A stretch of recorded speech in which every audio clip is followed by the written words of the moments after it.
Hey everyone, welcome back for another deep dive. We always try to bring you the most interesting stories in geopolitics and military tech, and today is no different. It's true. We're going to be talking about something pretty fascinating. Yeah. I was reading about this the other day, and I knew we just had to share it. Definitely. So we all know Egypt has a pretty sizable air force, right? Right?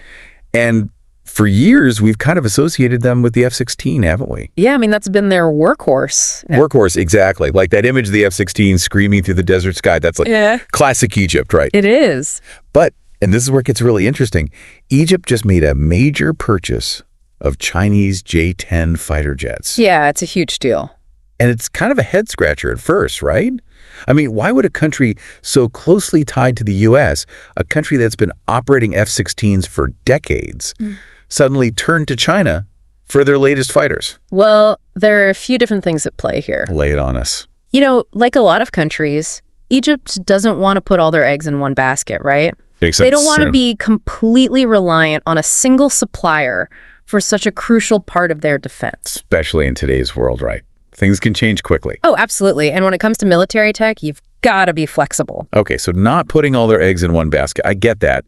But what makes this choice so intriguing is that Egypt, unlike some other countries in the region, doesn't really have a robust domestic arms industry. You're absolutely right. That's a key point. They can't just build their own jets like, say, Turkey or Israel can. Right. They're heavily dependent on imports for both the aircraft themselves and for all the parts and maintenance that goes along with them.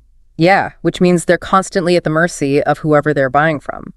If those supplies dry up or if political winds shift, they're kind of stuck. Exactly. So getting the J-10, this is like their way of hedging their bets, right? Like a plan B. It is. They're not replacing the F-16s entirely, at least not yet. It's more about adding another option to their arsenal, diversifying their capabilities. And you know what's really fascinating to me? They didn't just go for any alternative.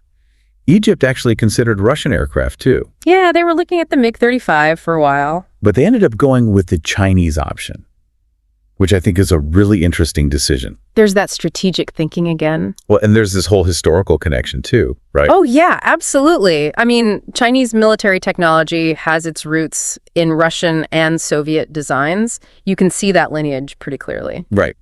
But, and maybe I'm oversimplifying this, but it's kind of like the student has surpassed the master in some ways.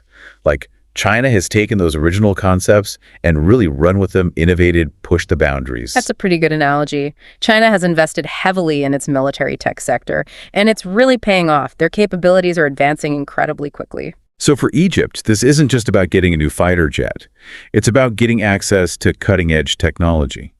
Tech that could potentially give them an edge in a region that's, well, let's just say it's not exactly known for its stability. Exactly. And the J-10 has some pretty impressive specs. It's got a longer range than the F-16, for example. Which, when you think about the potential flashpoints in the Eastern Mediterranean, could be a real game changer for Egypt. It gives them a reach they didn't have before. Absolutely. And that range, combined with its advanced avionics and weapon systems, makes the J-10 a very formidable aircraft. So we've got this move towards strategic autonomy. We've got this rapidly developing Chinese military tech. We've got regional power dynamics. It's a pretty complex situation, isn't it? Well, absolutely is. And I think it raises some really big questions for all of us.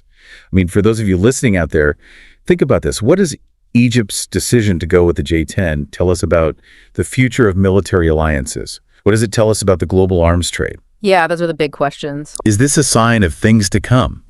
Are we going to see more countries looking for alternatives to traditional suppliers? It's certainly possible. The geopolitical landscape is shifting, and with it, the way countries approach their defense strategies. And for Egypt, this J-10 purchase is a clear statement. They're not just looking to maintain their current position. They're looking to enhance their capabilities, expand their options, and ultimately chart their own course. It's a bold move. It is. And it'll be fascinating to see how it all plays out. Definitely. This is a story we'll be keeping a close eye on. So, for everyone listening, keep an eye on this one. It's going to be interesting to see what happens next. Yeah, it will be. Thanks for joining us for this deep dive. We'll be back soon with another look at the forces shaping our world. See you then. Take care.